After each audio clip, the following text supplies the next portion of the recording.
Hello and welcome to the first episode of this new series, Bare Bones for the Practical PMs. In this series, we will pick up individual ideas, tactics, strategies, etc.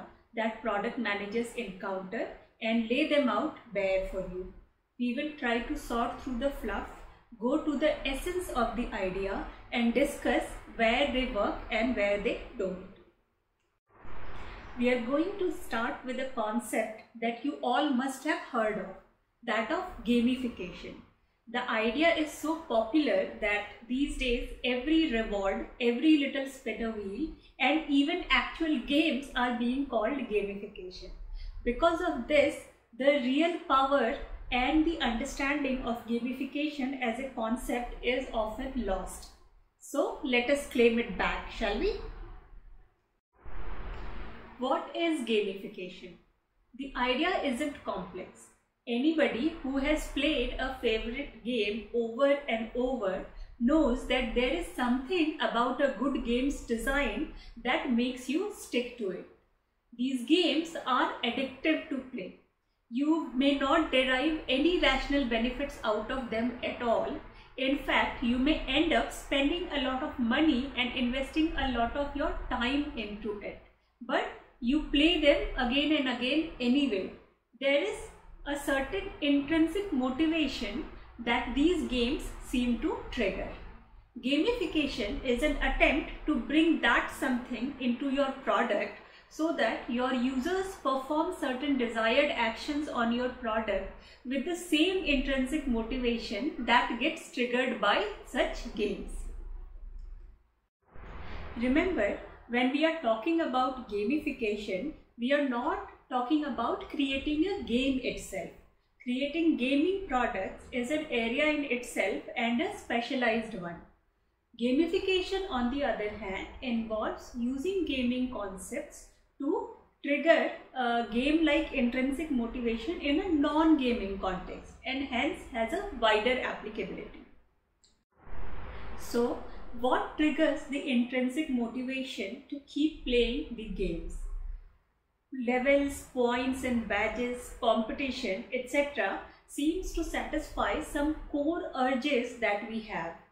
Gamification expert Yu-Kai Chou talks about 8 core drives in his Octalysis framework. I will have to read them out. These 8 core drives are: number 1, epic meaning and calling; number 2, development and accomplishment; number 3, empowerment of creativity and feedback; number 4, ownership and possession; number 5, social influence and relatedness; number 6, scarcity and impatience; number 7, unpredictability and curiosity; and number 8, loss and avoidance. You can read more about these in his book or his website. However, the idea is pretty intuitive. Humans like a feeling of accomplishment. They like being recognized and respected by people around them. They like the feeling of empowerment. They like ownership. Unknown piques their interest, and they don't like losing what they already have. They also like to be ahead of others in the game of life. These things can be thought of as rewards that motivates them. A good game provides these rewards well. Now, when gaming principles are applied in non-gaming situations, which is what gamification is, then game-like rewards themselves are not the point. But there are 2 things it do for the product. One, they either make the rewards more immediate or they make the rewards more explicit.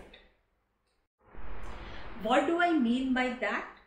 Think of all the apps that gamify your exercise routine.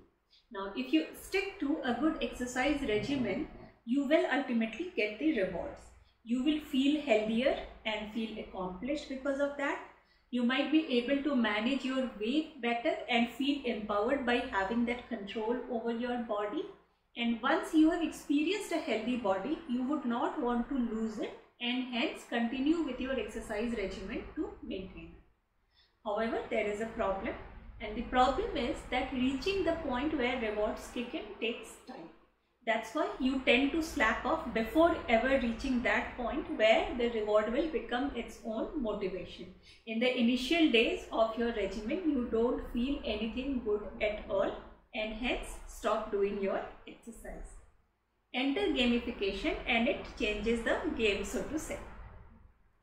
The real reward remains as far away as it was before gamification came into picture. But with gamification, these apps start giving you a different kind of reward more immediately to help you maintain your exercise regime. You have a streak of walking 10 kilometers for last 10 days. You don't want to lose that streak, so you push yourself to walk 10 kilometers again today. If you completed 10 laps of swimming today, then you will get the next badge and feel accomplished. So you push yourself to do those 10 laps even though right now you are not feeling particularly extra healthy. This is how gamification makes the rewards more immediate. To understand the idea of gamification making the rewards more explicit, let us take an example of a community product. Communities have long relied on gamification to encourage participation. Community products foster a sense of belongingness. They recognize active participants as accomplished and secure respect for them from their peer community members. The real rewards of active community participation will show up anyway in the way community members interact with an active participant and show them the respect that they deserve. However, what things like points, levels, badges, special access, etc. do is make it more obvious. When you are given an expert badge in a community, there is no doubt remaining in your mind that you have been recognized and the accomplishment is yours to celebrate. And when other members also look at that badge, then even if they otherwise did not know you, they will extend the courtesy and respect due to that badge. So that is how gamification makes rewards more explicit. In a sense, the rewards provided by gamified products are trivial and shallow compared to the real rewards that can come from using them. But this is one of those cases where irrationality of human behavior can be used for some good. Motivated by these trivial and shallow rewards, we continue doing things which will ultimately lead to real rewards. Now let us come to what gamification can and cannot do for your product. There are two kinds of behaviors you can promote using gamification. One is achievement type and two is repetition type. Let me explain those. Achievement type is essentially a behavior where you need the users to reach a certain stage, and after that they wouldn't need gamified rewards to continue engaging in the desired behavior or to continue using the product. For example, there are many products which are very useful but which have a steep learning curve. So users have difficulty initially understanding and learning the product, but once they have learned it and have competently started using it, then they will continue using it. So you can use gamification to help them cross that initial learning hurdle by making it easier using rewards, using gamified systems. Repetition type, on the other hand, is not about the behavior which lets the user reach a certain point, but the behavior where they need to continuously engage in the same behavior. For example, posting on the community. The purpose there is not to make users reach a certain number of posts by itself, rather to engage them in posting on an ongoing basis repeatedly. Sometimes a combination of the two may be aspired for. For example, in the community product, it may be a different kind of challenge to get people to make their first few posts and a different kind of challenge to keep them coming back in the longer term. The first one requires an achievement type of behavior promotion. The second one needs a repetition type of behavior promotion, and they may need different kinds of gamification. Now, when can and should you apply gamification and when not? First of all, the product you are thinking of applying gamification to must have some rewards, benefits or usefulness of its own. And also the users must care about those inherent rewards or benefits. Gamification can make those rewards immediate or explicit and hence promote adoption and engagement. But gamification shouldn't be the source of that ultimate reward itself. Gamification also cannot make people care for those ultimate rewards if they don't have reasons to do so otherwise. If you are gamifying a health regime, it stands to work only because healthy body is a reward in itself, and it will only work on people who do want to become healthier. No amount of gamification will make it work on people who either don't think that they need to get healthier or they don't care about a healthy body at all. It may sound obvious, but it is a common pitfall of product organizations where they start seeing gamification as a solution to the fundamental problem of user not caring about the core benefit of their product. That is not going to work. So assuming that the core benefit of product is sorted, the next thing to be concerned about before applying gamification is whether you have identified the right behavior of the user that the gamification is supposed to encourage. For example, consider the spin a wheel discounts that many e-commerce products give, where you go to the app of the product, play a game of spinning a wheel, and a small number of people playing the game earn some discounts that they can apply on their next purchase. Now, as a gamification, is it working? How do you find that out? What the gamification piece is doing is making people come back to the app. So if people who are coming back to the app are more likely to place an order even when they did not get the discount, then gamification is working. On the other hand, if only people who win the discount are placing orders, then it is the discount working, not the gamification. They could have been given that discount without the whole paraphernalia of spin a wheel game. If that is happening, then that is not the right kind of behavior to promote using gamification. It is really not promoting anything. Third thing to consider is that gamification must have an opportunity to add value in the product. If a particular product or process already has a compulsion for the user to use, or it already has an immediate reward, or it already has competitiveness built in, then additional gamification may not add value. For example, I would have serious doubts about a product that tries to gamify the experience of salespeople in order to enhance their performance. Sales is already a very competitive role.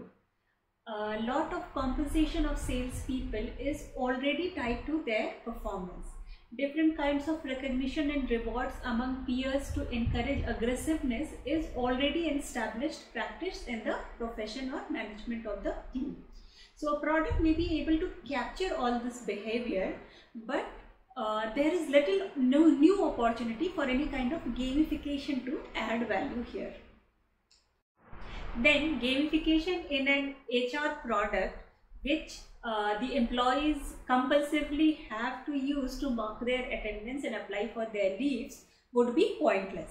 However, if the HR product was trying to encourage optional activities like helping new employees with information on company's discussion forum, or fostering online informal interaction among employees in the time of lockdowns and work from home, then gamification may actually have an opportunity to play a role.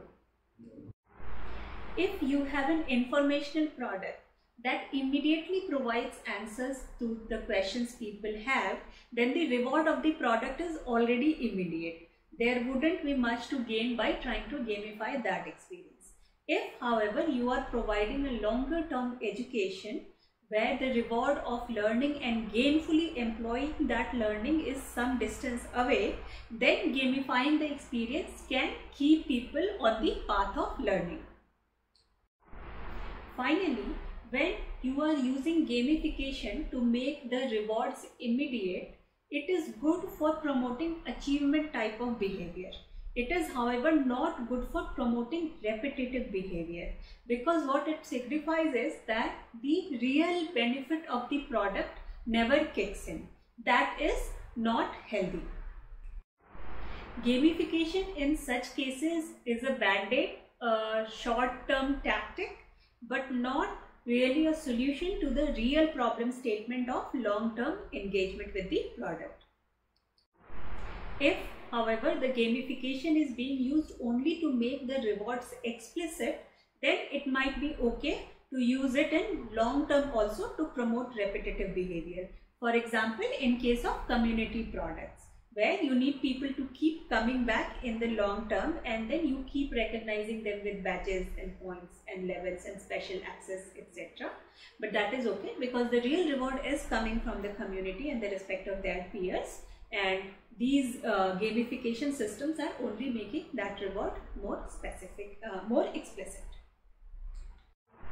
As a product manager, if you want one takeaway from this episode, it is this: gamification is a potential solution. It is neither a product strategy in itself, nor is it a product problem definition in itself. So avoid the urge to become a gamification PM. As a PM, be focused on the real problem statement. Do the structured problem solving, break down the problem, and then see if gamification is a possible solution. Do not apply gamification as a band-aid. Do not use gamification just because it is the buzzword around you. That is all for this episode. More interesting stuff is coming up in this series, so do tune into the next episodes as well. Thank you.